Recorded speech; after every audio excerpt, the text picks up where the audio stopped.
ஆண்டின் பொதுக்காலம் 19வது வாரம் வெள்ளிக்கிழமை ஆகஸ்ட் 15. இந்தியாவிற்கு இரட்டை முக்கியத்துவம் வாய்ந்த நாள். ஒன்று இந்தியா சுதந்திரம் பெற்ற நாள், இன்னொன்று கன்னிமரியா விண்ணேற்றம் அடைந்த நாள். ஒன்று ஆங்கிலேய காலனியத்துவத்தை முடிவுக்கு கொண்டு வந்த அரசியல் நிகழ்வு, மற்றொன்று கன்னிமரியா உடலோடும் ஆன்மாவோடும் விண்ணகத்திற்கு கடவுளின் வல்லமையால் எடுத்துக்கொள்ளப்பட்ட ஆன்மீக நிகழ்வு. இரண்டு நிகழ்வுகளையும் இணைக்கின்ற கருப்பொருள் சுதந்திரம். இந்திய சுதந்திரம் என்பது ஒரு தேசிய கொண்டாட்டம். அன்னை மரியின் விண்ணேற்பு என்பது உலகளாவிய கொண்டாட்டம். இந்தியாவின் அரசியல் சுதந்திரம் நம் வெளி சுதந்திரத்தை பற்றி பேசுகிறது. நாம் இந்தியாவின் உரிமை குடிமக்கள், நமக்கு ஓட்டுரிமை இருக்கிறது, யாருக்கும் நாம் அடிமை இல்லை. அன்னை மரியின் விண்ணேற்பு அகச்சுதந்திரத்தை பற்றி பேசுகிறது. சாவிற்கும் பாவத்திற்கும் அடிமை இல்லை என்று உரைக்கிறது. ஒன்று இந்திய சுதந்திரம். இந்த நாட்டின் சுதந்திரத்திற்கு பாடுபட்டு ரத்தம் சிந்தி உயிர் தியாகம் செய்த மகான்கள் இந்தியாவை பற்றி கனவு கண்டது justice, freedom, equality and fraternity. நீதி, சுதந்திரம், சமத்துவம், சகோதரத்துவம். சுதந்திர போராளிகள் கண்ட கனவு இன்று சிறிது சிறிதாக தகர்ந்து கொண்டிருக்கிறது. இந்திய வரலாற்றில் நம்முடைய காலத்தை போல மிக முக்கியமான காலம் வேறொன்றும் இருந்ததில்லை என்பதற்கு சமீபத்திய நிகழ்வுகள்.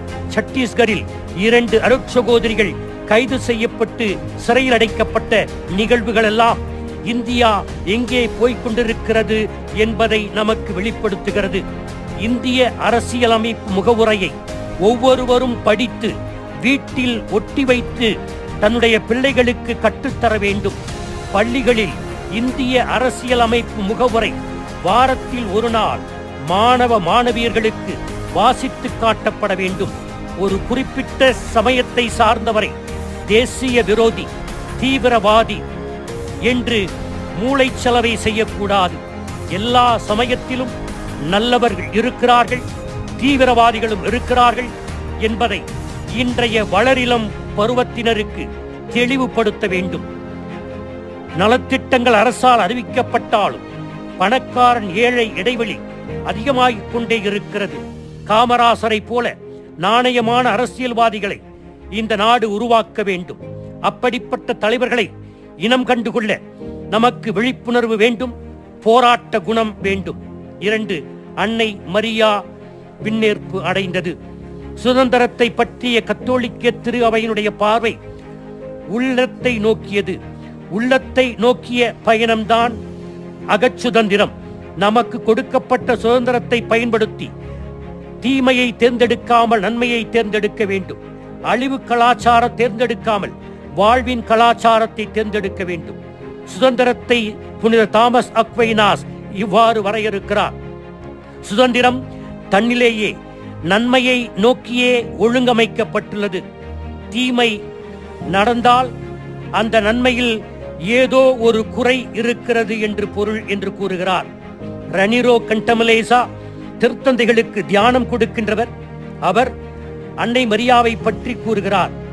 மரியாவின் ஆகட்டும் என்று சொன்னது உலகத்தின் உருவானதிலிருந்தே அன்னை மரியாவின் ஆம் என்ற சொல்தான் உண்மையான சுதந்திர செயல் என்று கூறுகிறார்.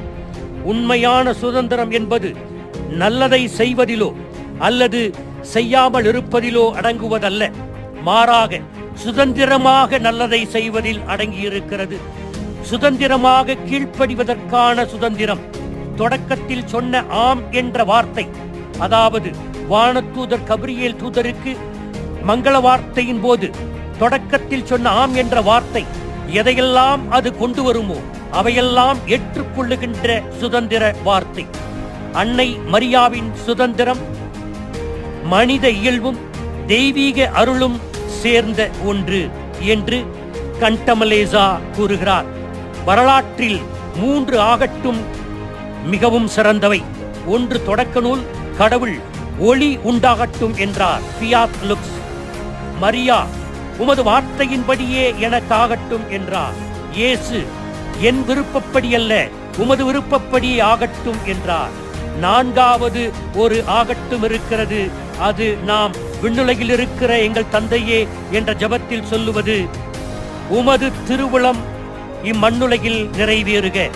இம்மண்ணுலகில் மட்டுமல்ல, எங்களுடைய வாழ்விலும் நிறைவேறுக.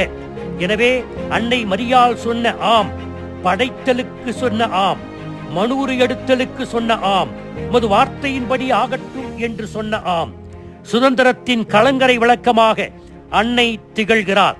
நிச்சயமற்ற தன்மை மற்றும் பயத்தால் போராடும் உலகில் உண்மையான சுதந்திரம் கடவுளின் திட்டத்தை திறந்த மனதுடன் ஏற்றுக்கொள்வதிலிருந்து வருகிறது.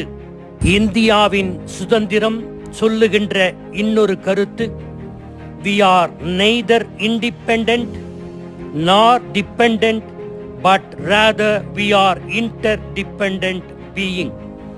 கடவுள் நம் சுதந்திரம் இல்லாமல் நம்மை படைத்தார். ஆனால் நம் சுதந்திர ஆம் இல்லாமல் நம்மை மீட்க முடியாது. அன்னை மரியாவைப் போல உடலோடும் ஆன்மாவோடும் கடவுளிடம் நாம் போய் சேர முடியாது. ஆமீன்.